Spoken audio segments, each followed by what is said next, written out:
Assalamualaikum warahmatullahi wabarakatuh. Perkenalkan, nama saya Fitri Andini dari kelas 12 IPS 3. Di sini saya akan menjelaskan tentang sejarah Indonesia demokrasi terpimpin.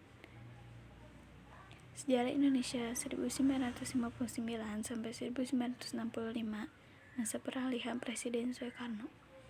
Sejarah Indonesia 1959 sampai 1965 adalah masa ketika sistem demokrasi terpimpin sempat berjalan di Indonesia.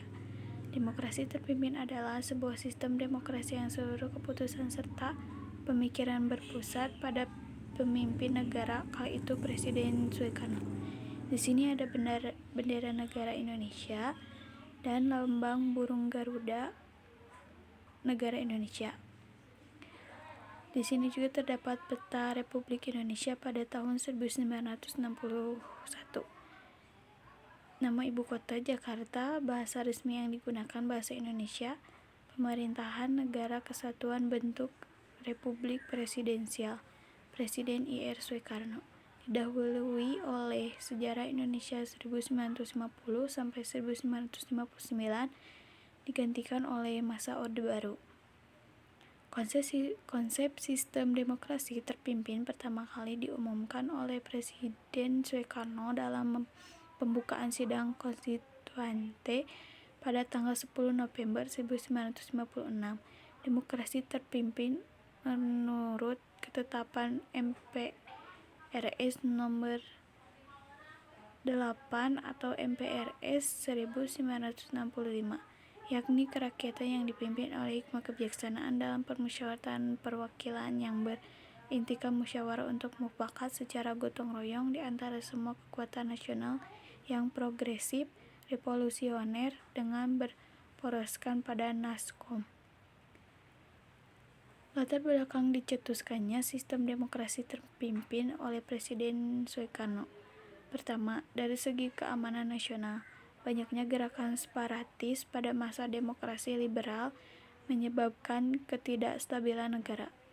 Kedua, dari segi perekonomian, sering terjadi pergantian kabinet pada masa demokrasi liberal, menyebabkan program-program yang dirancang oleh kabinet tidak dapat dijalankan secara utuh, sehingga pembangunan ekonomi tersendat.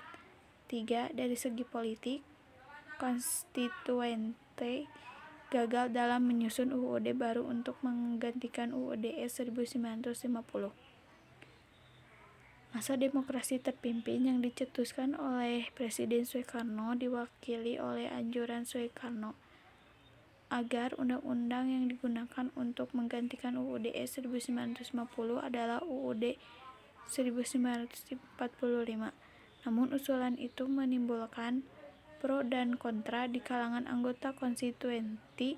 Sebagai tidak lanjut, usulnya diadakan pemungutan suara yang diikuti oleh seluruh anggota konstituenti.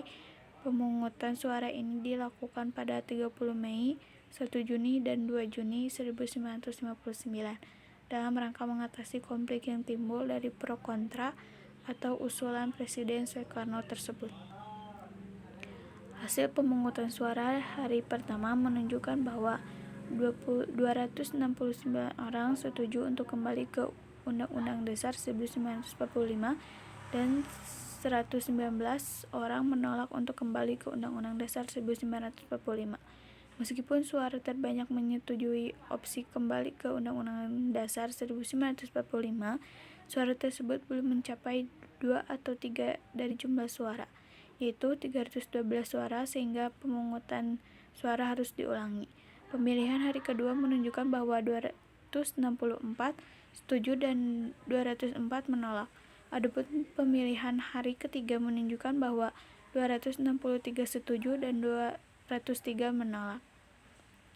Melihat dari hasil voting, usulan untuk kembali ke Undang-Undang Dasar 1945 tidak dapat direalisasikan. Hal ini disebabkan oleh jumlah anggota konstituenti yang menyetujui usulan tersebut tidak mencapai 2 atau 3 bagian, seperti yang telah ditetapkan pada pasal 134 UUDS 1950. Bertolak dari hal tersebut, Presiden Soekarno mengeluarkan sebuah dekret yang disebut Dekret Presiden 5 Juli 1959. Isi Dekret Presiden 5 Juli 1959 yaitu: 1. Tidak berlaku kembali UUD 1950. 2. Berlakunya kembali Undang-Undang Dasar 1945. 3. Dibubarkannya konstituenti. 4. Pembentukan MPRS dan DPAS. Setelah diberlakukannya Dekret Presiden diberlakukan, keterlibatan militer dalam politik dan lembaga politik kian meluas. Pada 10 Juli 1959, Soekarno mengumumkan kabinet kerja, sepertiganya menteri berasal dari militer. Peran PKI, Partai Komunis Indonesia. PKI menyambut demokrasi terpimpin Soekarno dengan hangat dan anggapan bahwa Soekarno mempunyai mandat untuk mengakomodasi persekutuan konsepsi yang sedang marak di Indonesia kala itu, yaitu antara ideologi nasionalisme, agama, dan komunisme yang dinamakan Nasakom.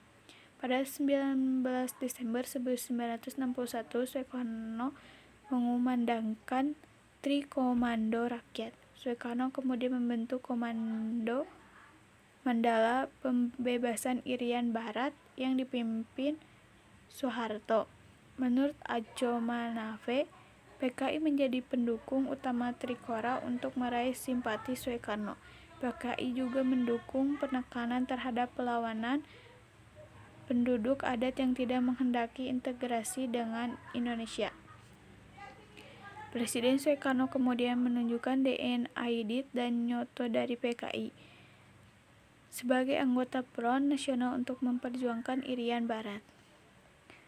Keterlibatan Amerika Serikat. Di era demokrasi terpimpin antara tahun 1959 dan tahun 1965, Amerika Serikat memberikan $64 juta dalam bentuk bantuan militer untuk jenderal-jenderal militer Indonesia. Menurut laporan di media cetak Suara Pemuda Indonesia, sebelum akhir tahun 1960, Amerika Serikat telah melengkapi 43 batalion Angkatan Bersenjata Indonesia. Tiap tahun AS melatih perwira-perwira militer sayap kanan. Di antara tahun 1956 dan 1959, lebih dari 200 perwira tingkatan tinggi telah dilatih di AS, dan ratusan perwira angkatan rendah terlatih setiap hari.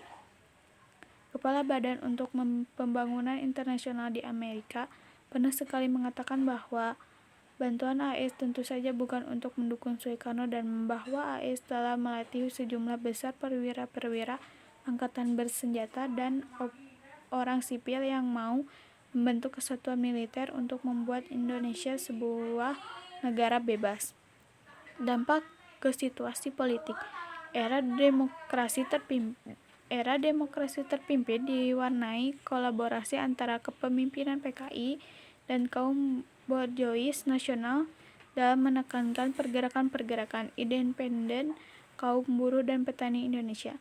Kolaborasi ini tetap gagal memecahkan masalah-masalah politis dan ekonomi yang mendesak di Indonesia kala itu. Pendapatan ekspor Indonesia menurun, cadangan devisa menurun, inflasi terus menaik, dan korupsi kaum birokrat dan militer menjadi wabah sehingga situasi politik Indonesia menjadi sangat labil dan memicu banyaknya demonstrasi di seluruh Indonesia, terutama dari kalangan buruh, petani, dan mahasiswa. Sekian dari saya. Wassalamualaikum warahmatullahi wabarakatuh.